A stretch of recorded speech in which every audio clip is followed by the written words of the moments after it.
Welcome to Hustle Lounge. Sincere thanks to all our audience and their feedback. Your response has been so overwhelming. We hope that you're enjoying our episodes and you're gaining a lot of knowledge out of the discussions that we are having with all the hustlers on the show. In this episode of the Hustle Lounge, we are interacting with Aishwary Gupta. He is a chartered accountant and an alumni of the Indian Institute of Management, Kolkata. Aishwarya is a digital asset researcher and his prior engagements include working with American Express, PwC, and likewise. Garima, he has a very interesting team motto. His mission with his team is to make blockchain and cryptocurrency simple for everyone to understand and onboard them on this technology. Right, so very interesting, and he has also received the Best Educator Under 30 award for this and his work on the blockchain field. So Garima, tell our audience what's the hustle that we are talking about today. Thanks, Anurag, for the lovely introduction, and welcome, Aishwarya. The hustle that we're talking about today is time management. It just seems very, very simple, but it's surely something that a lot of entrepreneurs struggle with. And coming from someone so young, I think this will be very, very interesting to know what is Aishwarya doing about it. So to begin with, Aishwarya, in terms of time management and compartmentalization, I'm sure there are so many blogs, so many people writing about it. And, entrepreneurs often get criticized, that, oh, you're trying to do too many things. You may lose focus on your core product. Aren't you passionate enough about it? I'm sure you've heard all of that. How do you see this as lack of focus on a core product, or do you see this as a benefit? So thank you for inviting me to the show. So basically, there are two things that you've asked for. So let's break it down into two things. The first thing is basically you're asking how do you prioritize or how do you do your work or how you manage it. It's pretty simple for me. There are two things that I usually do. One is I still have a very good love for pen and paper. All the tasks that I have to do, all the things that I have to do, all I do is basically every time I get something like I have to do this, I have to do that, I pen it down. After penning it down, the second thing that I do is when I wake up in the morning, so I usually wake up like at 5:30. And when I wake up at 5:30 is the first thing, or you can say the second thing that I would always do is like sit for 10 to 15 minutes or 20 minutes and just close my eyes. Not yoga, not meditation or something like that. I don't do all those things. But what I'll do is basically sit there for 10, 20 minutes, just see what exactly are the things that I have to deliver. And after seeing what I have to deliver, what I'll do is I'll just in my mind, I'll try to compartmentalize my day.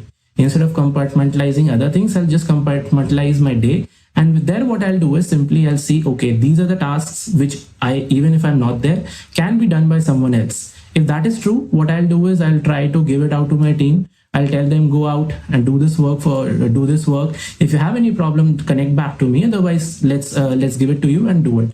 So that's the first thing that I'll do. The second thing is those things which are there for me, which I have to necessarily do it. So again, I would not go out and I would not stretch myself to the extent like if I have 10 tasks to do, I'll try to do all those 10 tasks together in one go. What I'll do is I'll basically prioritize my top 3 or top 4 tasks that I have to do. And then I'll figure out during the day at what time exactly I'll go out and I'll do that. So maybe in the morning I have one task, in the afternoon I have another one, in the evening I have another one. So that way, this is how I try to prioritize my work, and this is how I go out and do my work, and that has been working pretty well. I mean, I never lose sight of anything which I have to deliver on time and everything. So that's something which is working. Nothing else that I do. The second question that you've asked is basically how do I go out, and when you look at entrepreneurs, a lot of people tend to do a lot of things. That's true. As an entrepreneur, what you have to do is basically you have to do a lot of things because you are basically running the whole show. You're trying to do that basically. So yeah, understood. But what happens is slowly and steadily, the way to go about is there are two things. One is how much you are going out and putting those tasks and giving it out to other people. And the second is how you are embracing changes. So a lot of people feel that if I've started with one product, what I should also do is I should stick to this product and I should continue till the end. Well, that is something, maybe that's good for some people, but for most of the people, this is not good. Why? Because right now, maybe whenever you're starting your entrepreneurial journey, you don't even know whether this product is going to work or not. And just wholeheartedly just devoting everything to that, even when it's not working, because you'll feel that others have this thought process, if I don't do this, they will feel that I've lost focus, or he's just going into too many things. That's something that is something that I don't agree to. I feel that once I've started something, I'll take it to a point where I feel either that is something which has already grown, and then I'll start something else. Otherwise, in the process, when if I realize that this is something that's already there in the market, or that is not going to bring me that value that I anticipated in the start, I'll just put it out, and I'll just leave it. It's as simple as that. That my what my love is for the work that I do, the passion that I have for doing something. The love is not about basically just sticking into something even if it's not working. That's something which is where I draw a fine line, where like basically you go out and you do the work which is there, your aim which is there to make, let's say in my task, make blockchain simple. How do I do it? Not necessarily it should be only a course. It could be research, it could be giving out people some different tasks, testing, mixing, and maybe delivering the product that I want to at the end. So that's how I see it. Wonderful. I mean, two very interesting points there showcased by Aishwarya. One is definitely the prioritization of your work and making sure what needs to be delegated to the team and the tasks that you need to take on head straight. I think that's really important. And the second point that you spoke about, in terms of cutting out the noise. Not thinking about what others would feel about the kind of work that you're doing, and focusing on your passion and making it work. I think really, really two gem of points discussed here. Thank you so much for that, Aishwarya.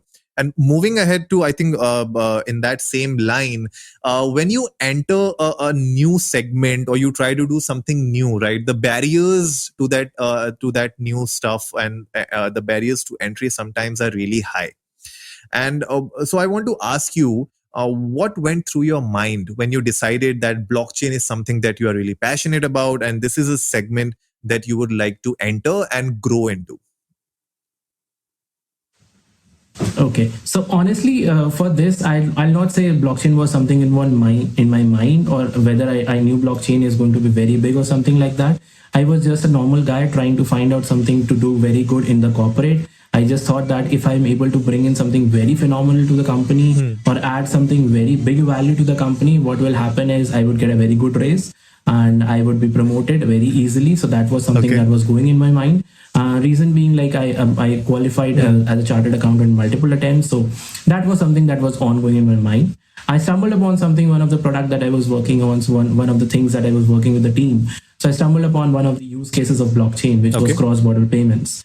So there, when I started learning about it, the aim was just to provide a good solution to the company. It was not to learn blockchain. It was not to get out into the blockchain or do something like that. No, that was not there. What was there in my mind was just to deliver a good product to the company. But then later on, when I started studying, the interest that I had in that subject was something that I never knew I would have, but still it started happening. Then the second thing was like, let's go out and let's study more about it. But when you see from a perspective of a non-tech or a person who is completely not that code savvy, there was no course available there.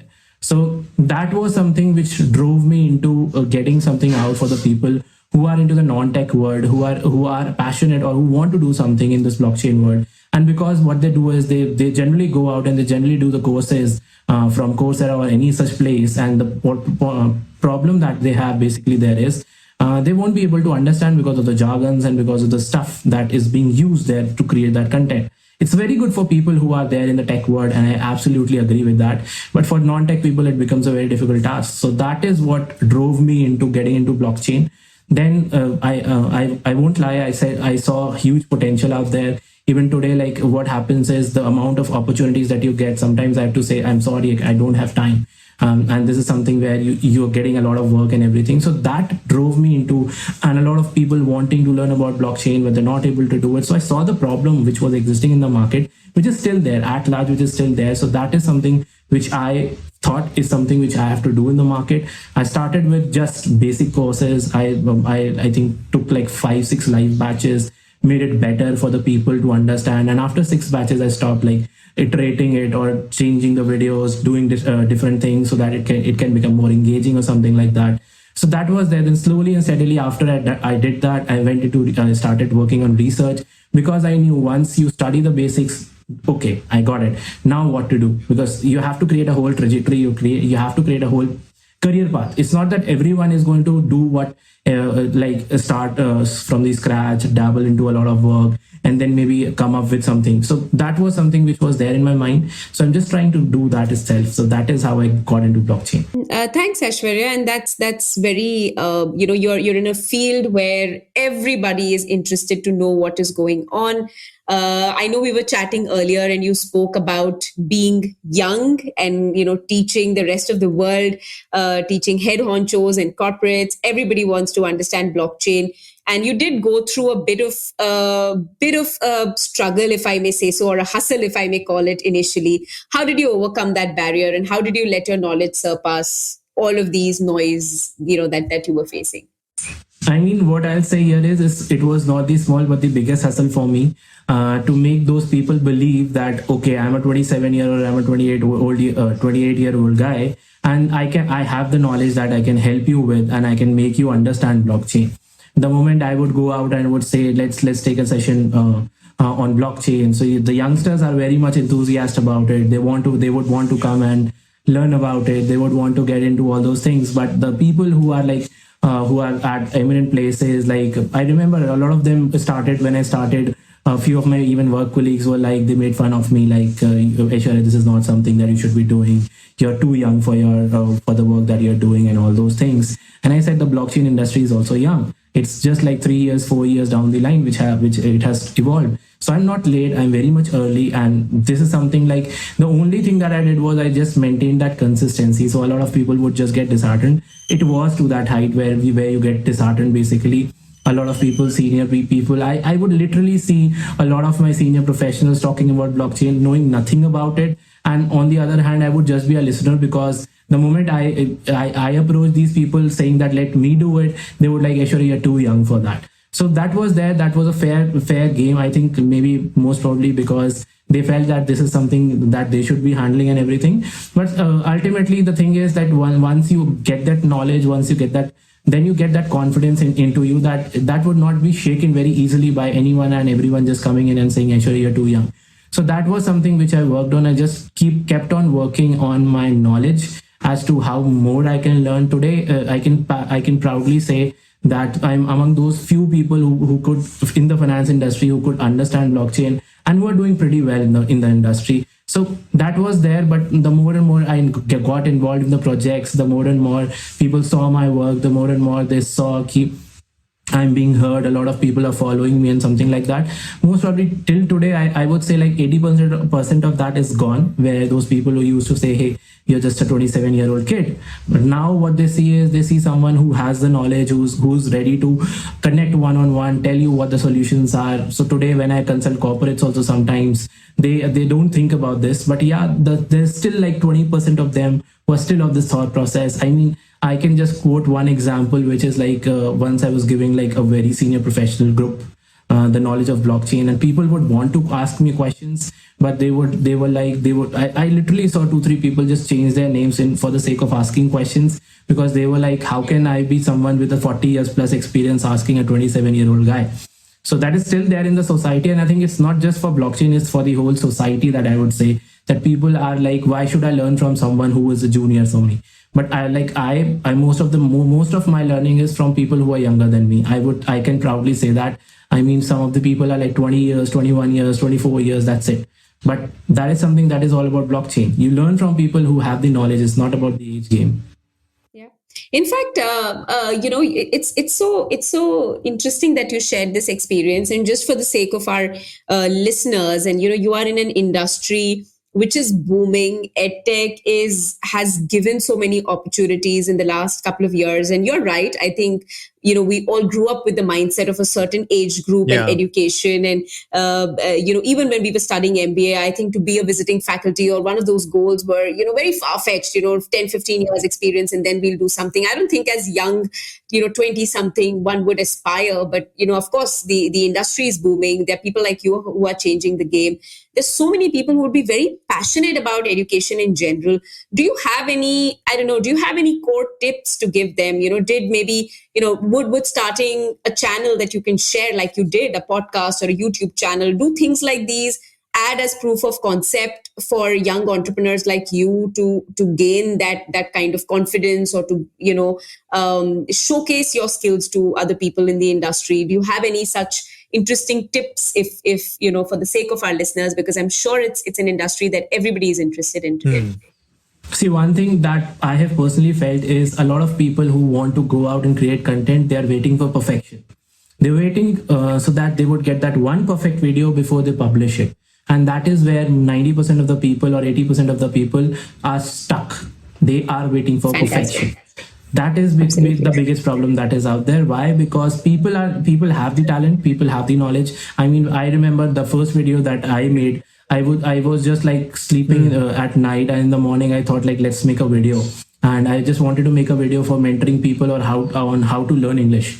That was my aim. So I just got up, I took a bath. I did not have any apparatus or anything like that. I just held my phone on in your selfie mode, and I was like just recording in front of that. And I don't remember the quality, but I still remember the numbness that I had in my mind. And I think I cannot explain that, but it was like a good amount of fear that was there, how people will judge me or something like that. But I said, let's do it. People are gonna laugh. That's it. That's the max that can happen, and it's okay. I'm fine with that. That is the point. Which when I made the first video, it had no background, no professional, nothing professional at all. But yeah, that was my first try, and from that I got a lot of confidence. Then yeah, slowly and steadily the quality of videos got improved and everything. But that is where you have to understand that you have to start something. Just do it. It does. Nobody cares about you getting a bad video as long as your messages are clear. If your messages are clear, people will still listen to whatever video, whatever pixels that you have. It does not matter. But start something. Fantastic. Yeah, absolutely. I believe in that theory that, getting done is way better than getting it perfect. And I always say to myself, you just gotta press record, just hit that button and just do it. Because at the end of the day, your first video, your first podcast, your first, Instagram reel, whatever you are creating will never be perfect, and you will always judge yourself. Like, I still judge myself when I put out any video or any content out. I am very critical as to what I'm putting out. But I think even in the early stages, I was like that. I'll re-record unless and until I find that sweet spot where I want to, release something. But now I've like gone past that stage, and a lot of the entrepreneurs and young creators are still stuck where they feel that, oh, this is not good enough for the internet. But I think, you have to figure a way around it and just release that content that you have in your mind. So lovely. I think that's a pro tip there, guys. So definitely, if you have anything in your mind, go record it, release it, tag Aishwarya, tag us, and you tell us that this is what you did, and you did it after listening to this podcast. We would love to reshare whatever you shared on the internet, right? So we would love Absolutely. that. I mean, I would also love it. I would share it on my channels and everything wherever I can. I would love you all to do that. Wonderful. You get free press, you get free marketing points from us. So do that, guys. We would love to see the kind of content you were thinking of in your mind and you have released it after watching this podcast. We would love to see that. Moving ahead, you spoke about how in organizations now people are slowly opening up to blockchain. They're opening up to cryptocurrencies. And you have seen the rise of Polygon Matic. And in fact, EY now has entered the game, and they have now incorporated. They are planning to tap into the Polygon for their better Ethereum solutions, right? For their scalability. Now, even EY is into the game. So you have seen Polygon, the rise of Polygon. You have closely monitored it in the earlier days. What do you think are the next Polygons from the Indian blockchain space? I mean, a lot of projects have started to come into the picture. One of the projects that I basically love is also Unilend, UNILEND, Unilend. It's a platform for decentralized finance. So for example, you want to take out loans against crypto, you want to give out loans, you want to lend your cryptos for a certain amount of interest. So that is something that I personally love as a project. Again, Polygon is also something which you have not missed the bus. I would still say that there is a star here. Basically, I might have by the time we go live or we publish this, I might be directly connected with Polygon. So, but yeah, I still feel that this project is yet to take a lot more into it. A lot more things are going to be built on it, and that's so still it's not something which is a bust missed. Both these projects are something which in India I feel personally are something which are good. There are like a lot of projects, but these are the two which I still love, and which I still feel that this is something which is going to be very big in the future. Fantastic, fantastic. And do you think, and of course, like whatever we know of blockchain and what we've understood from you also from, your content and conversations, are there policies, which are roadblock? Is the infrastructure okay for now? If you had, what are your thoughts there? And if you had any suggestions that you could make to the government of India, to the GOI, what would those be? Okay. So again, two questions. The first is as per the infrastructure and the environment. See, Indian ecosystem has been something which was very good in 2017-18. I would say we were just trying to be the front runners of everything. We had exchanges who were going to be the top 10 and everything, and the regulations came in and stifled all those things. So that was something where all those growth and innovation went and took a downhill, because most of the developers and most of the people who were involved in it, they thought, what if tomorrow again the same thing happens and again we devote 2-3 years? So this is again one of the fear that a lot of people right now have in their mind. So even if they want to go out and build for India, they don't have that trust, that most probably later on, if something happens to and the Indian government comes out with something, what will they do? So that is one fear that people have in their mind, which is not letting the ecosystem grow that much that it should. But on the other side, I'm seeing that a lot of film stars, a lot of people, a lot of celebrities are endorsing cryptocurrencies today. Maybe they are paid partnerships, but again, they are discussing about it, they're talking about it, which means that it has gone mainstream. So yes, I would say that infrastructure will build up, but as soon as we get more regulatory clarity, this would be something which would give a really very big boost.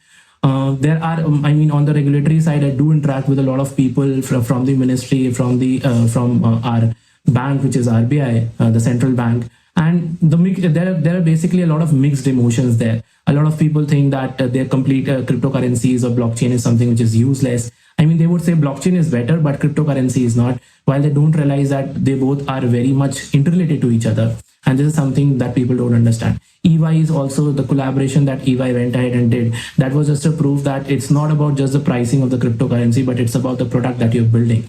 So this is something which is there. So one thing that I would love the government to do is bring out a policy, let it go out. And when you are bringing out that policy, just consult the people who are there in the industry. Last time in 2018, when this bill and everything that got introduced, or the bill that was proposed to be introduced, that was like completely not at all discussed with the industry at all. And it was like it had so stringent rules and regulations that would stifle the whole growth of the industry altogether. Now, that is something that we would not want. Why? Because technologically, though our payment systems are very good, I would say the fintechs have done absolutely amazing there, but there are a lot of things that you have to still do. And because of that, I think once the regulation, until and unless the regulations are not clear, most of these companies are registering themselves in Singapore. So you can say that these are being run by Indians, but they are not Indian companies at all.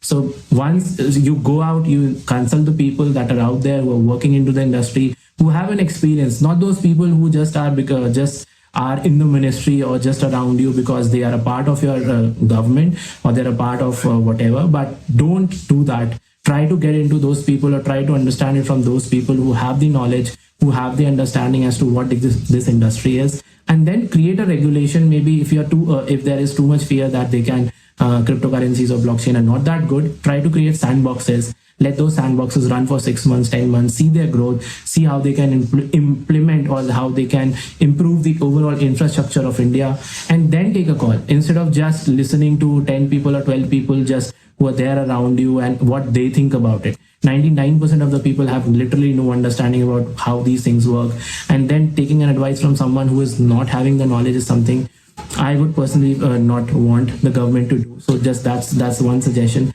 And second is, whenever you're making the regulations, just bring out those regulations, because the more we are waiting, the more other countries are developing, because they are not stopping. And here a lot of talent which is out there, they're just waiting for that regulation to come in.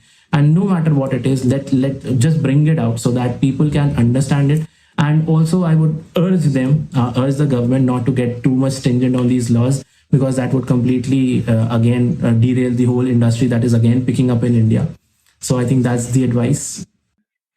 Fantastic. That's really nice. And I see that whether it's posting your first video on Instagram or YouTube or going live with a policy, I think that get out with it and let people digest that is your mantra, which is fantastic. And absolutely agree with you in terms of creating a body of knowledge experts when you're working on these policies, because in general the knowledge about blockchain or cryptocurrency across board is very, very low.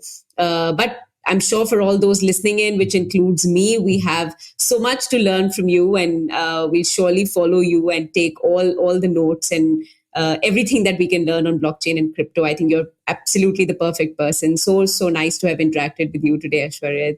It's been a really nice chat. For sure.